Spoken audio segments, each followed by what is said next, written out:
Hi,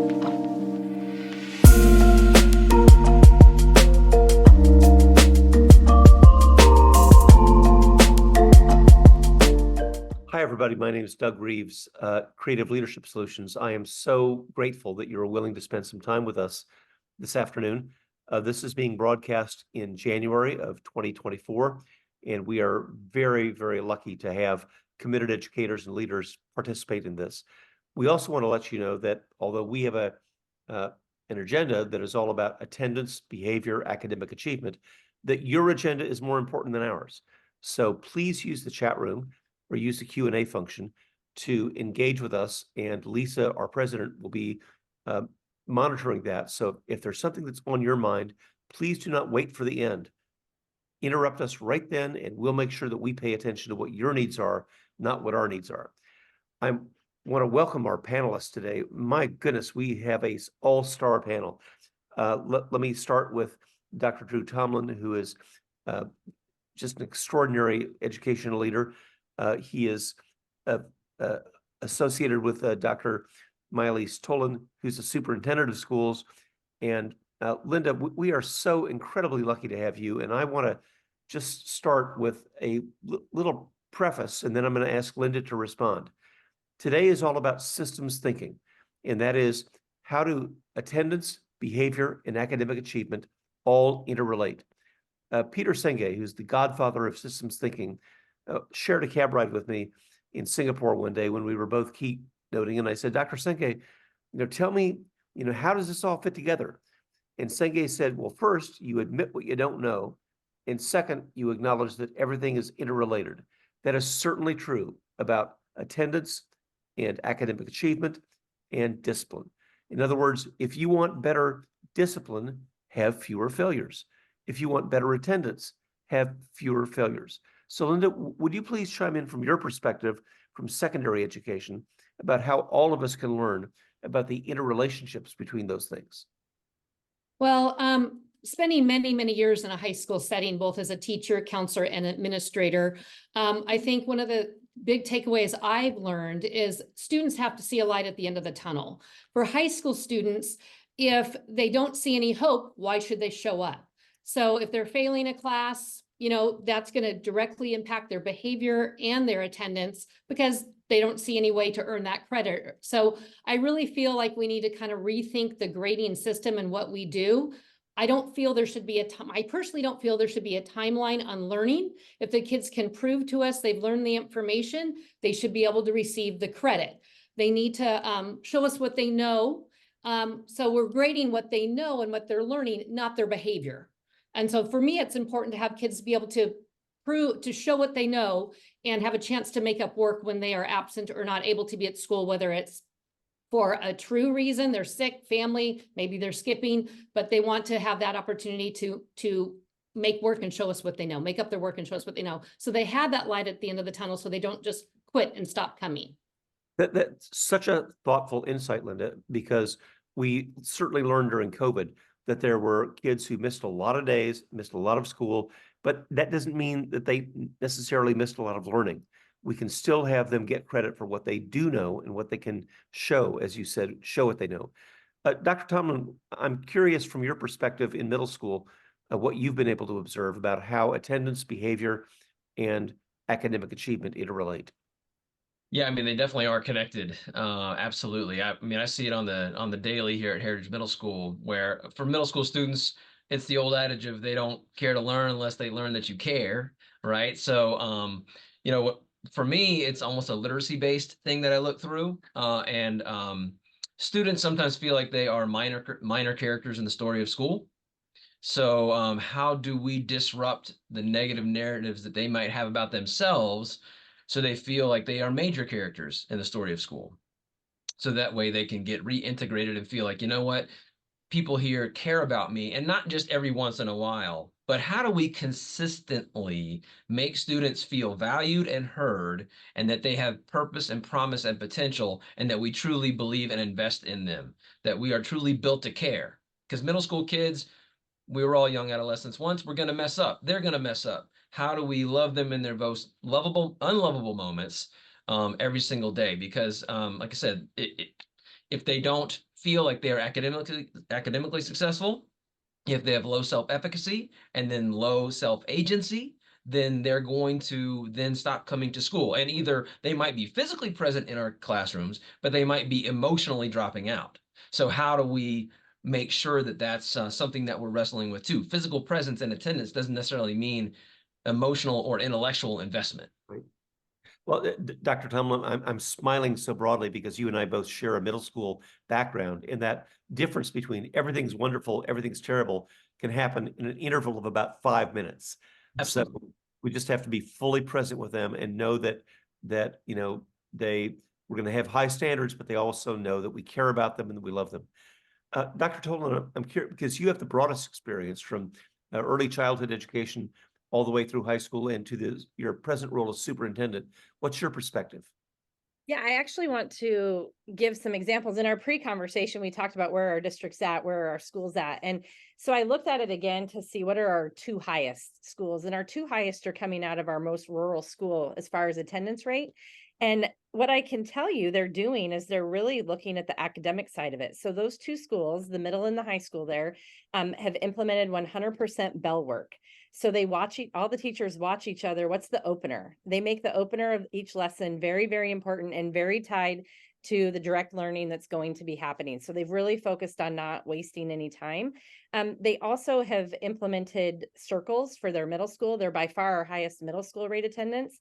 And so having outside of restorative circles, but really just relationship building circles for students has been a really strong connector. And they've actually completely decreased their referral rate for the students in their circles. And now they're moving forward and getting stronger in their MTSS data collection and identification for who goes. Before it was very street data, like who's getting sent out, but maybe the referral didn't follow. And now they're getting very solid on why is it? Why was the referral created? Who would be our most authentic groups? And we're working really closely with public health on that because we don't have enough counselors in our county, let alone in our buildings, to help all of the emotional supports that kids need.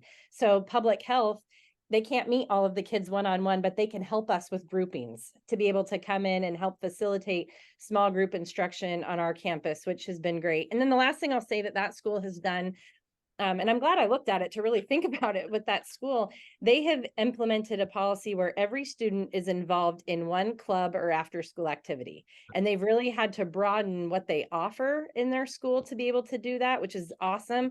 It's great to walk through and feel a real strong connection for students in that building. So they put posters up. Every kid that's involved in something is on a big poster in their building so that they can see themselves and what their like connection is. It's not their worth, because their worth is their human, but what their connection is to parts of the building, we want them to see as well. So I think they've done a great job just in improving their attendance rate because of that. They were our highest last year. They're by far our highest now. But really what I pinpointed on is a lot of academic teacher related intentional actions that they're doing. Well, I want to ask a follow-up question, if you don't mind, Miley, and then Lisa, I'm going to turn it over to you for questions that are coming in the chat. But I really appreciate what you said about the engagement of extracurricular activities. I did a big study a few years ago about the relationship between student involvement in extracurricular activities and better behavior, better attendance, better academic achievement. And you know where you see that is in small rural schools and in really wealthy independent schools where parents are paying 50 grand a year and they expect their kids to be involved in those things. Nevertheless, I hear pushback. Well, I don't have time for that, or I can't get involved in those things. How have you been able to get students involved in extracurricular activities? Yeah, we are very rural. So some of our students ride a bus for 2 hours one way. So we've had to look at how can we remove some of those barriers to be able to get them involved, either in a before or an after school component. How do we move some things so they're during the day so that they can still be involved?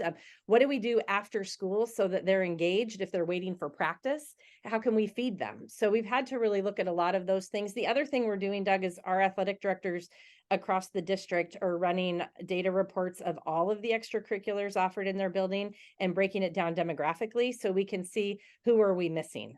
So that school in particular, I said was very small. Others are quite a bit larger, but might only have a 25% rate of students involved in extracurricular. So we're missing 75% of our students, if that's the case. Why is that? When we know that it has positive outcomes. So we have to do better at analyzing our data that way, and then figuring out what are those barriers. And some of the barriers are the offerings are of no interest anymore. They have new interests and new offerings. And so how do we change the organization to better support our students?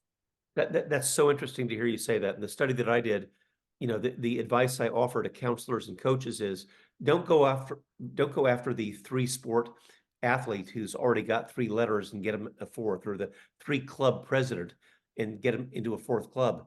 Go after the kids who are completely disengaged, the 75% you're talking about, who are not engaged in anything.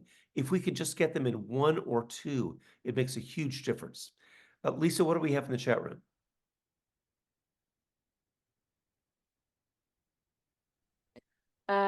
One immediate question from this discussion is, what do clubs look like during the school day? And I was going to respond, my daughter's in a 6 through 12 school, and they have early release on Friday, and they have clubs on Friday. So they build that into the Friday short release day. And the expectation is every student is participating in at least one club, and they can change clubs if they join one and they don't like it, or they're all the high schoolers and not the middle schoolers, she can switch. So there's choice after the decision has been made. Miley's, what does it look like in Lincoln County? And then Doug, I have another comment as well. Great. We have a couple different models. So one is we have a lot of not all of our schools, but a lot of our schools do have a homeroom, or they have what they call like a 7th grade, 8th grade, 9th grade success course that all kids are in, that allow them to do specials, so to speak. So we would run like 6-week clubs that every kid could sign up for, that was during the school day. We would run it during an advisory time. So it didn't take away from core instruction, but was huge for relationship building.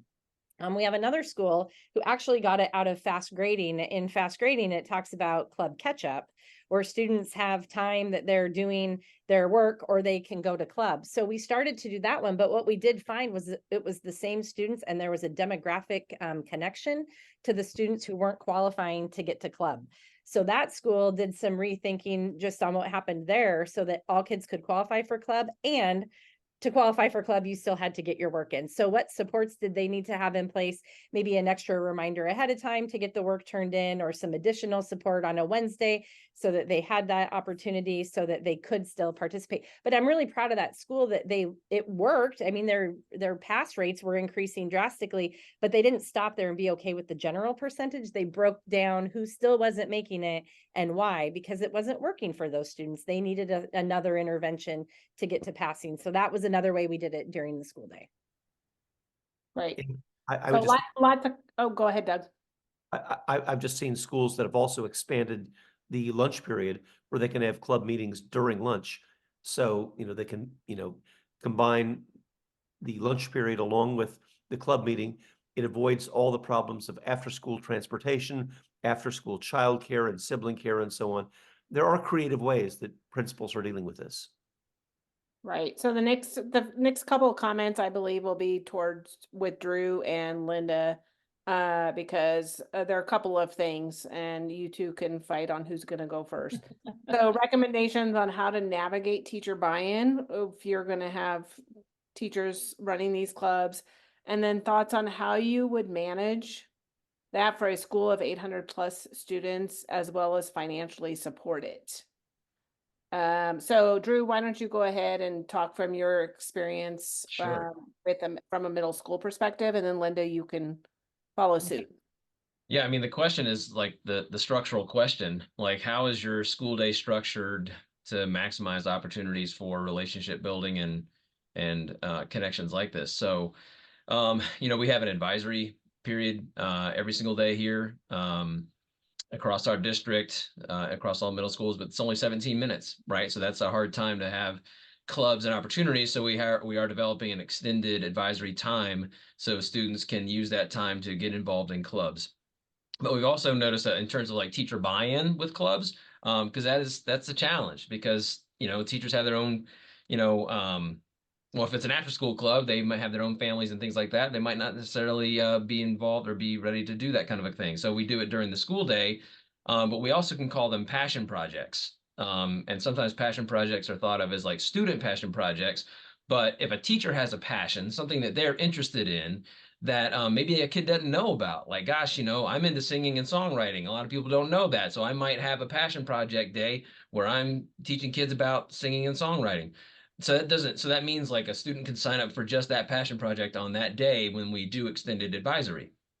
So that's a way that like you can get more teacher buy-in, is if it's built upon their interest as well. Now, the challenge becomes is how do you marry the teacher interest with the student interests to make sure that there is a correlation and that there's, like I said, common things going on. So, we have surveyed students at the beginning of the year to see what their interests are, to either start clubs that way or to, say, hey, you align with this teacher and their projects too. So I don't know if that, and then in terms of like the cost for it, I've worked at schools where there's 1,400 students, and I've worked with buildings where it's 800 students. So in terms of low cost but high impact, it's more about the relationship side of things and making those connections that way. Having kids go outside and play wiffle ball with a teacher, that's a very simple, but it can build those connections. If the end result is connections and getting more kids at school, it doesn't have to be pricey.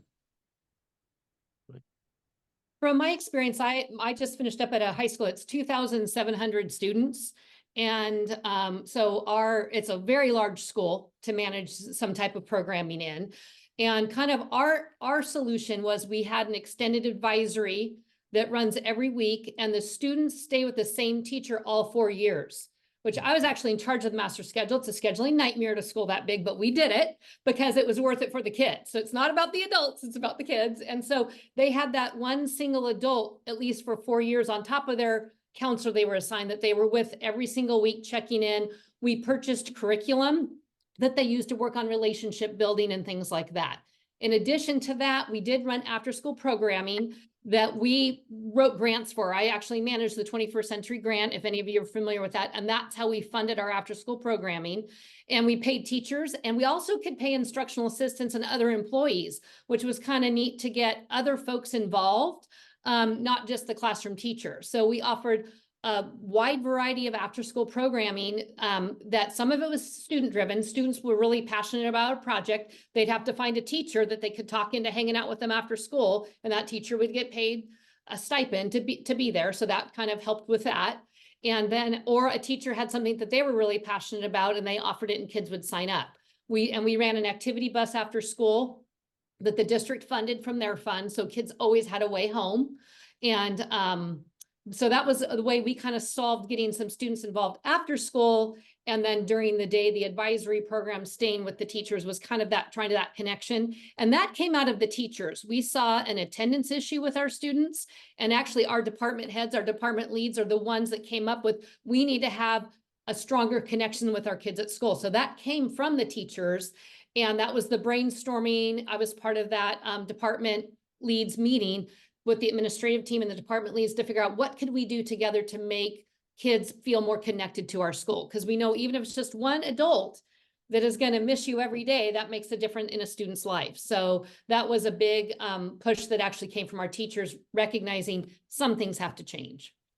I just want to interject, Linda and Drew, such wise words from both of you. And it's not just the adult pressure, it's peer pressure, the right kind of peer pressure. The right kind of peer pressure that says, hey, you didn't act in the third act of our school play. We missed you. You weren't there in the string section for our concert. We missed you. That peer pressure of we need you, we miss you. That is really what students need to hear from their peers, not just from the adults. So thank you both. And by the way, Drew, you reminded me of something that I think is a key equity issue. And that is at Singapore American School, which is one of the most expensive and top performing schools on the planet. They do exactly what you said, passion projects rather. And that is that they take students off the AP track and say, look, spend 3 minutes on doing something that you really are passionate about. Write a poem, write a symphony, do something that's really important for you. And I love your choice of words, Drew, that is what they're passionate about. That's what they will remember about school many, many years later. So thank you both. That was really thoughtful. Lisa, what else do we have in the chat? A couple of things, and I would go back to my Elise from her district or superintendent's hat first. Is our district does not have an attendance policy, and it's hurting students by not pushing them to be in the classroom. And then one of the other comments that someone submitted prior to when they registered to participate today is which correlates with this, is it a parent problem or a student problem? So Miley's wearing your superintendent hat with 2 hours, the kids are riding in the bus. Right. Yeah. So I think there's two folds there. Well, three, if you count the parent side of it, that we may or may not have any control over sometimes. Do you have a policy? And if you do, is the policy's point to be punitive? And if it's punitive, does it really even matter? Because, we could excuse it or have it be unexcused. But the fact is that the student's not in school, and we want to do everything we possibly can to make them feel safe and wanted when they get there. And so tracking attendance obviously is important, but having an attendance policy that says you're tardy after 10 minutes, or you're tardy after 15, or you have a detention after 3 tardies, or you have a detention after 2 unexcused, I think we can get really caught up in some of that work and not get down to what's the cause, what do we need to remove so that they get to school. I remember when I first was a high school principal, you got less of a consequence for an unexcused absence if you just skipped the whole day than if you were tardy 4 times that day. You had more consequence for being late, yet here they were coming to school. So why would they come if they were going to be late, if that's where we were putting all of our eggs in that basket? So I think you really have to analyze what's within the policy, and then look at what can we do when they're late so that they feel wanted, and what do we need to still provide them when they're late. So a student comes late for whatever reason, probably not the best morning, I'm going to say. If they slept in, even, they know they're late, like they know that this is coming up, and they've missed breakfast. If they're in a home that has food insecurities, now they might be hungry. We're generally not at our best when we're hungry. So we've instituted second chance breakfast in all of our schools, and a place for them to eat, because we found they wouldn't take the breakfast if they were expected to take it and then go into class and be the late kid still eating when everybody else was done. So they can come to school, they have a spot that they can sit and they can eat. And then, we usher them onto room, and they don't take advantage, because for the most part, when they show up, they showed up for a reason, and it was to be there. Sometimes it's not for academics, but for the most part, it was to be at our school. And so then it's our job to help guide them and nurture them into the intention of school, to get them ready to not be here anymore. And we tell our kids that all the time, like, our goal is not to have you here forever. We don't want you to have to stay after. We want you to be super productive and ready to go do whatever you want. We can't help you navigate that if you're not here for us to get to know you. So I think we really try to leave it in that mindset. Thank you. I love the chat. Tammy Rich said, giving an alarm clock to a 3rd grader. I have to, that's interesting, because my daughter is a 6th grader, and I said, set your alarm. And she says, Mom, the alarm doesn't wake me up. I need you to come in and wake me up. So we're working on that. So she's ready to get herself up. Linda, what would you say as far as a high school perspective on if it's the parents' fault or the student's fault? And then Drew, I will defer to you after Linda. I really think, especially at the high school level, because I would hear a lot from parents, well, they're 16, they're bigger than me. I can't get them out of bed. I can't, there's all those barriers, perceived or real, for them as parents that kind of make them feel defeated. I feel like watching instruction at the high school level, the key for me is engaging instruction. We have to, that teacher instruction has to be so engaging that the kids don't want to miss. Or if they know that they're going to miss something. They want to be there more than anything. So when they show up to your class, I'm so sorry I was gone. It's that engaging instruction that also builds on relationships. And I think sometimes secondary folks miss that a little bit more so, because they became experts in their content and then got the teaching endorsement. And I think just that, what do we do that are engaging kids' instruction, letting them own their own learning, and just building those relationships, those little things, greeting the kids at the door, noticing, oh, wow, did you get a haircut this weekend? I mean, just the little things. I heard you scored And the basketball game last night, or just the little things where kids feel connected to you. So they want to be in your class. And then the bell ringer thing that Dr. Tolan talked about, same idea, right? That engaging instruction. Kids are coming in, they know they're going to get working right away. They don't want to miss it. They can't be late. I think that's kind of the key of what we can control, because we can't control what the parents are doing. We can control the kids to a degree, but again, if they're 16, 17 years old and they want to walk off campus, we're not tackling them and dragging them back to class, right? They're going. So what are we going to do to make them want to be in your class more than they want to be somewhere else, is what I would say.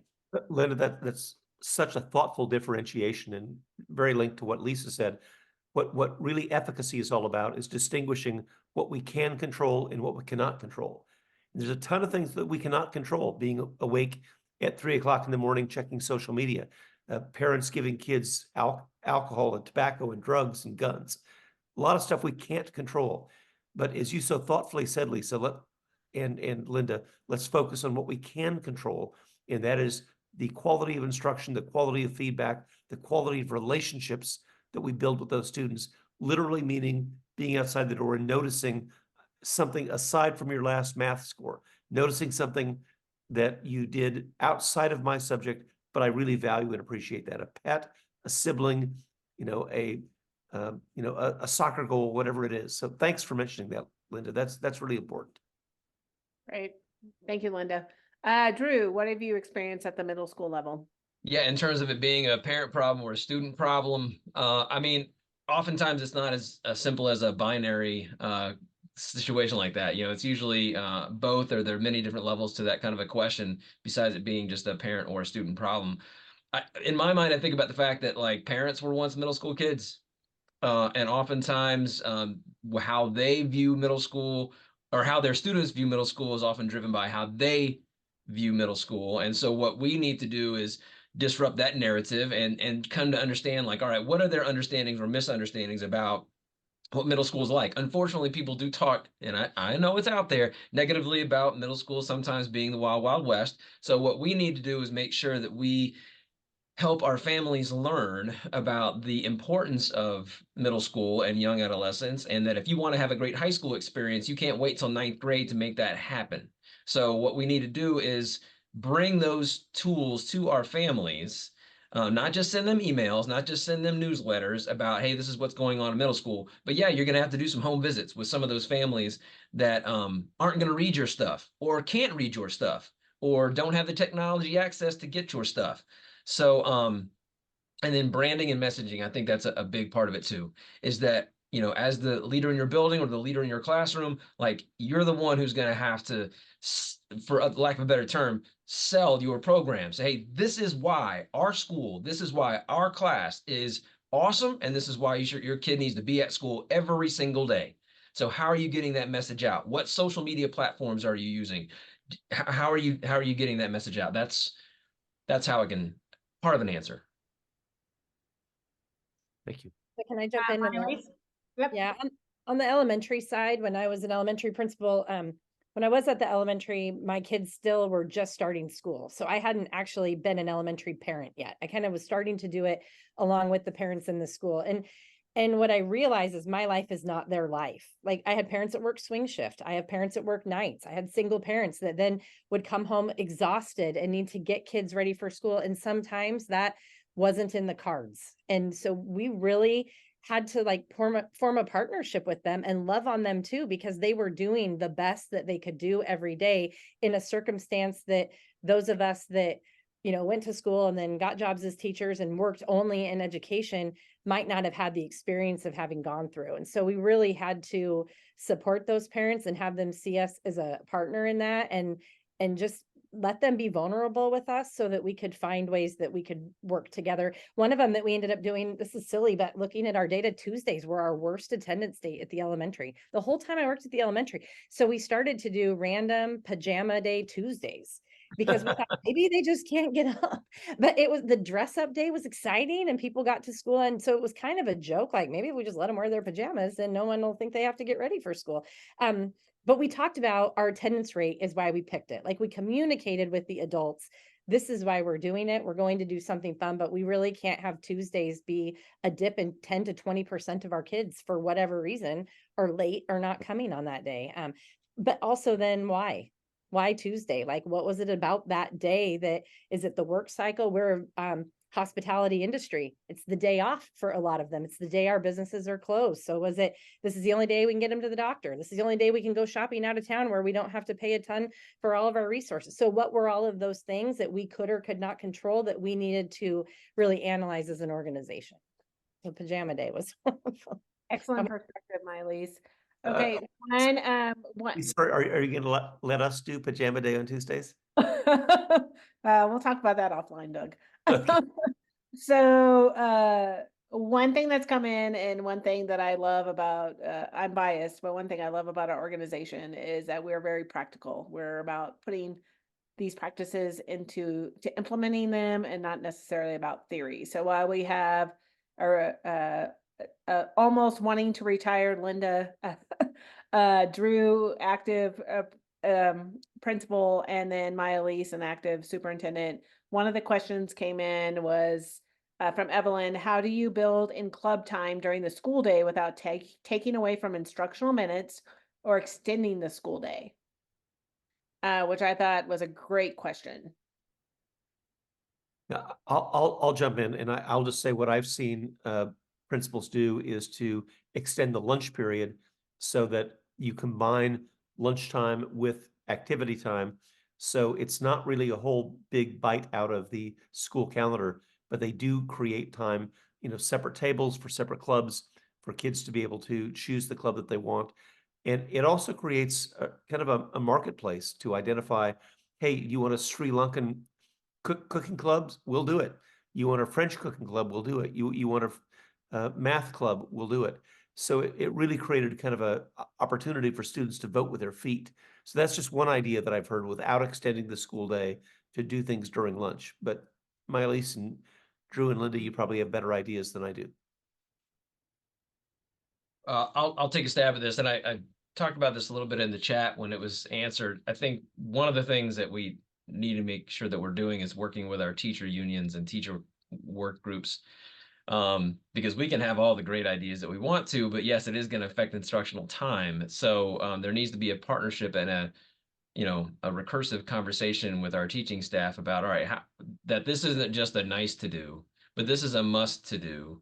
And that having clubs is not taking away from instructional time as much as it is giving students another handhold on the mountain of school to help them get here and to stay here. So it is like, again, what is the why? What are the reasons that we need to have clubs? And how is it going to affect attendance? So we need to put clubs. It's ironic. We have to put clubs in place in order to see if it affects attendance positively. We can't just guess at it and say, well, I don't know if it's really going to work. So I would say that, work with your teachers about the why, but then work with your teacher unions about, like, okay, how much time are we willing to invest, and then how often? We aligned a lot of our secondary wise. The middle school didn't do this quite as much, but the secondary did. We aligned them with the college and career readiness standards. So we have to be able to document that we have hit those and we have covered those. And so when we were doing like the Tiger Clubs, when I was up at the high school, those were on a rotating basis, but the passion might have been somebody's previous career. So they would talk about their career, kids would look into the careers, but they would do things that you did in the career. It wasn't just a research club or anything like that. They got to do photography if that teacher had been a photographer, because that was an area of a career interest that they had. So we would look at what's the career cluster, what are all the things that in our building we have previous experience on that we could share with students so they could learn more about it. And then we weren't taking away from their academic time, because we would have otherwise. This advisory period was our only method for counselors to get to the students, to do a lot of our forecasting, to do our college and career readiness work. If we didn't have that built in, we were going to take them out of social studies or English, because every kid has it every year. Like, they would have lost it. So that was one of our conversations of, they have to do this as part of their academic experience. How can we make this fun and engaging and relational? Because we built a lot of relationships with it. Yeah, I would piggyback on that same idea. That's what we used our advisory for. And that was driven by it did help teachers because they did not lose instructional minutes out of their other classes where kids used to get pulled as well. But again, I'd also go back to that data dig, like looking at the data and trying to come up with solutions of how we can make kids feel more connected. That data was work done by teachers. You know, they were looking at the data and the real hard facts were there that kids were failing classes, attendance wasn't good. What are we going to do to address it? And another thing we did that was kind of interesting is we started some summer programming that was high interest. So forever we had the credit retrieval. If you fail a class, you can come in the summer type of stuff. We started high interest summer work or summer things for kids. We did an international cooking class. We did some athletic workout classes. So we did some just fun things that kid could sign up for. They could get original credit if they wanted to, but they didn't have to earn credit if they didn't want to. But it was a summer program. So there was that kind of that connection to school through the summer. We also did rising eighth graders, and we brought eighth graders up. So when they started the high school, it wasn't their first experience at high school. They could sign up in the summer and start out with a half credit so they get a head start on high school, but they got to have some high school experiences in the summer. And then we also ran a CTE summer camp where we took our 6th and 7th graders and they came to the high school in the summer, and that was super popular. It feels every year. And the students got to rotate through career technical education classes on our campus. So just finding other ways for kids to be connected in the summertime as well. My district's a high poverty district. So the more we can keep them engaged in school year round, the better for everyone. And that's just kind of another take on that club idea, I feel like, in the summer that we did in our district. I would only add that let's not leave parents out of the picture here. As a parent volunteer, I ran newspaper clubs at the elementary and middle school. I coached in high school. Doesn't cost the district a penny and is all part of the school day. So I think that there's some real important resources that parents might be able to offer with the appropriate safeguards that schools have to use these days. Great. Evelyn, you submitted that question, and I know that you had your hand up for. So yeah, we're about 5 minutes out, so we'll open it up to the participants. So Evelyn, you want to kick us off? Yeah, I wanted to elaborate on the question. We, right now we're a small middle school. Next year we'll be growing. We're getting a new building and we're expected to grow. But we have been one of the few middle schools that continues to implement a flex period, which because we feel our students need intervention. We are also a high poverty school, a high ELD school. And actually, though, our ELD students perform quite well. Last year, they performed better than the state. But we call it GO period, growth and opportunity, is what we call our flex period. And it's gone through so many different variations. We have tried giving students choice, but the teachers picked what the choices would be. We've tried doing just intervention. We've tried all different things. And no matter what we do, there is a group, either teachers or students or somebody who is just not happy. And I don't know what to do about that. I'm a teacher, actually, but I was one of the first people to help organize and set this GO period up, so I kind of am attached to it. But I would like to see it. We originally thought we were going to be able to have clubs with it, and then we were told we could not because it's considered instructional time. And so that's a problem for me, because I think clubs, we should be able to somehow work clubs in it, but then they said we'd have to add minutes to our day if we put clubs in there. So it's frustrating because and there's also a group of teachers who it doesn't matter what you do. They don't want to do anything. They just want to teach. So you're not going to make them happy. But Evelyn, I dropped a comment, my email in the chat. I have some connections for you. And then Drew. Okay. Yeah. Thank you. Yeah, Evelyn, I feel like in lots of ways I'm singing the same song that you are. I mean, whether it's working with students or working with staff, I tend to operate on the 95% principle, where 95% of the kids, 95% of the staff are all in. You're always going to have that 5% that are either completely contrary to what you're doing, or they're kind of lumping along.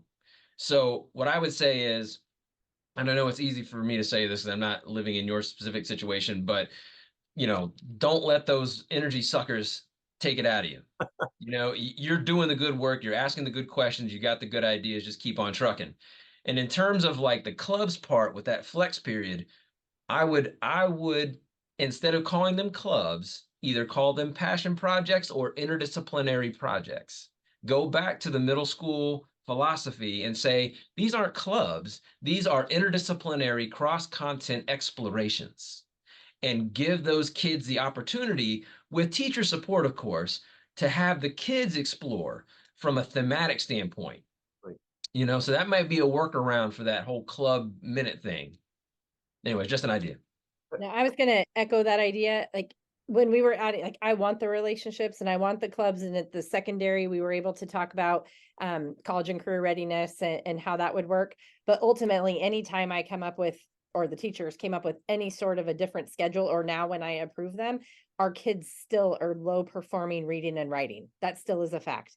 So every minute has to be intentional on literacy skills. It doesn't have to be a lesson on literacy skills, but it does have to be intentional. So are they reading a poem? Are they looking at text? Are they making sure they're looking at the speaking and listening standards? Like you can be teaching those all of the time and show that you're teaching them all of the time without them sitting in a row. Like that's what we're trying to get away from. So I agree with Drew that you make it interdisciplinary and you pick one or two standards. Like we're going to do this. One of them, they had a journal at the end of every one of their section, nonfiction writing at the end of every one of their clubs. How did it look today? What did you learn about skateboarding or whatever they were working on? How much fun did you have? But they were writing about what they did. They were thinking about their learning. So I think anytime you add that in, it'll help move. And the first iteration of this actually was that we asked teachers to pick a standard that maybe not be a highlighted standard because it's not shows up, but one that you miss teaching. For me, it was poetry. And I loved my poetry unit that I did with the kids, and the kids liked it too. I brought in rap music, I brought in all different things and taught about how that was poetry. And but the teachers didn't want to continue down that road because that was that's what those of us who first started were trying to do, was let's align it to the standards, but make it fun. Let's do something fun that the kids will want to do. And they just had a lot of, like I said, there were a lot of people that just every year, it's, they don't like what we're doing. And there's enough of them to overrule everybody else. There's enough of them to overrule everyone else. So I just want to tell you as a parent and as a colleague, how incredibly lucky your students are to have you. So we need to really give a shout out to people like you. And also, you'll never have buy-in from everybody, just as Dr. Drew said, that, there will always be dissidents, but man, we need champions like you in the classroom. And we're really lucky to have you in our profession. Just one thing I'll throw in too, if it's okay, Dr. Reeves. A lot of people have heard of the strategy where you give the student list to all the staff in your building and you have them put the dots by who they connect with. You see who's blank. So we did that, and I got kind of frustrated when we did it at one of the buildings because some of them were like, I don't know. And then that bothered me. Like, what do you mean you don't know? There aren't any kids that you feel like you've had a connection with, or something about them. So we dealt with that part. But then we did the flip, and we had kids write down one teacher that they feel, or one adult. It wasn't just the teacher. Who's one adult you could go to? And then we showed that to the staff, and we had teachers that it hit hard because they didn't realize they were a student's person. And when they realize that there are kids in the building that see them as their person, then they looked at it like, oh, like I didn't know that. Like I need to do better for that. I need to do better for that student. So maybe flipping it a little bit with them so they can see like, boy, you're kind of grumpy for all the rest of us to deal with, but boy, the kids connect with you. Like, how can we do more of that? Then they will see and start finding that in themselves. That might be a way to approach them. It worked for some of our resistors, not all, we never get them all right, but it got some of them to be like, I feel terrible. Like that kid wasn't even one of my 10 and he put me as his number one. Why is that? So. Wow. Thanks for sharing, Miley's. So before I let my colleagues go, that are from literally the West Coast to the East Coast, and after long days of being educators like all of you that are attending, I just wanted to open it up for discussions, questions, comment or commendations from the participants that we have left on the webinar. For about 5 more minutes, and then I know Miley's has to run to another commitment. I know Linda's sporting a client tomorrow, and Drew is running a middle school tomorrow. So we're gonna open it up. Feel free to unmute and ask or share some comments with our colleagues. Oh, Angel, you are welcome to say a few words if you would like to, our co-partner from California ASCD. So please feel free to join in. I'm glad you were able to join. Yes, sorry, I've got 2 barking dogs here, so I have Well, been. it's a hot topic, so Yes, but they have perfect attendance. But I just wanted to say thank you, everyone. It's a pleasure to see you tonight. We appreciate your time, and I loved hearing you share ideas. I also want to recognize on this call that we have our president-elect, Derek Lawson. So Derek, you might want to just say hi to everyone also. Well, I did that earlier, but I didn't tell him I was with CAFCD at the time. I'm just thrilled to be here because I wanted to be here for the topic, not just because of the sponsorship. But I do want to say thank you to everyone that's here joining in and for all the sharing that you did. And I love the ideas, the vulnerability to share what's working in each of your backgrounds for our presenters tonight. Thank you to each of you for sharing that from your heart. And Drew, I love hearing the 3 Ps. I wrote this down. I put P to the P cubed: purpose, promise, and potential. I'm going to steal that now. I love that because just hearing all of you talk about the importance of kids being valued and heard and the things that you're doing to reach out. So thank you all. Thank you all of those of you that are participating in here today, because the idea sharing and the bouncing things off and some of your comments caused our presenters to think of something, oh yeah, and then they came up with more of what they're doing. That synergy of ideas and sharing just really gave all of us even more benefit tonight. So thank you all. Thank you. Thanks. I do feel like this evening I got a lot of really juicy nuggets. I'm really excited about some ideas that I have for our school, but really thinking about clubs and re-engaging students during the school day. I certainly think it's one thing that our school does struggle with after school. We don't have a 3 o'clock bus, so it's really hard for kids to be able to engage in that way. I'm trying to rethink our master schedule. I've been doing that at our school for the last 6 years. And I'm thinking about a way to kind of integrate some of our advisory time to get those clubs. And, I just kind of want to cut back to Evelyn's comment. I struggle with that sometimes too, as the assistant principal, getting that high percentage of staff involved, but I'm kind of focusing on the 51%. If I am just over the amount of people invested, then we're going to move forward and they're either going to get on board or they're not. But allowing those who truly want to do the work to do that and let that grow, because once others see it, they start to kind of jump on board too. So I got a lot and I'm really excited. Thank you. Carrie, thank you for contributing. I dropped my email and my phone number. A good friend of Drew's, well, all of ours, because we're all just good friends and family. Ann McCarty Perez, she is the master scheduler. I can connect you just from an outside perspective. Sounds great. Ann's written a couple of books from AMLE about school scheduling and comprehensive schedules. And it's like she's a brainchild when it comes to this kind of thing. So just to get an outside perspective, email me or call me and I will connect you with Ann. Thank you. You're welcome. Some of the folks put that they didn't have the advisory period or struggled with that. And I just wanted to share one last thing that I want to say thank you, Miley, because this idea started with you. And then it made me think of you, Linda, when you talked about your high school. One of the things that we tried to do different that I learned from Miley is how important for all the kids to feel that connection right off the bat. So we didn't have that advisory and we couldn't get that in with our staff vote.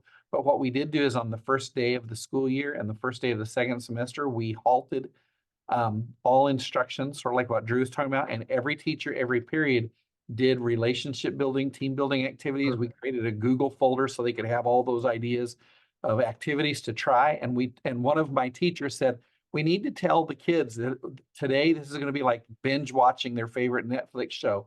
We want them to watch each period. We have an 8-period schedule block. So they said, we want all the kids to do all 8 episodes, all 8 periods today, so that when they come back tomorrow, they're going to say, I got to go back. It's not about chemistry or Spanish or English. It's all about this teacher, this class. I got to go. I can't wait to go back tomorrow. So we told them no lessons of no syllabus and no content. It's just connect with the kids and do something that makes them want to come back, like binge watching Game of Thrones or something, do something with your class. So I want to say thank you for both of you for kind of sharing. It made me recall that. And thank you, Miley's, for the original idea about 3 years ago. I work with an elementary school, and they have multi-grade groups that work together. And when you see these first graders working with 7th graders, and they're working together, and it becomes a family. And then they get to choose every 6 weeks, they have a different set of things that they can do. But it built such awareness of how the little kids relate to the big kids and how the big kids relate to the little kids, which made it just a wonderful thing to watch. Well, thanks, everybody. I really want to express my deep appreciation to all of you who are online, to people who may be watching this in the future, particularly to my colleagues, Drew and Linda and Miley's, who have just contributed such a broad range of experience where I always learn from you, and I really appreciate that. And Lisa, thanks to you for your leadership. Absolutely. Thank you, everyone. I'll stay on for about 5 more minutes because I have a middle schooler and 2 10-year-olds that are waiting for their mom. But I will stay on for about 10 more minutes or 5 more minutes if anyone has questions or need additional support.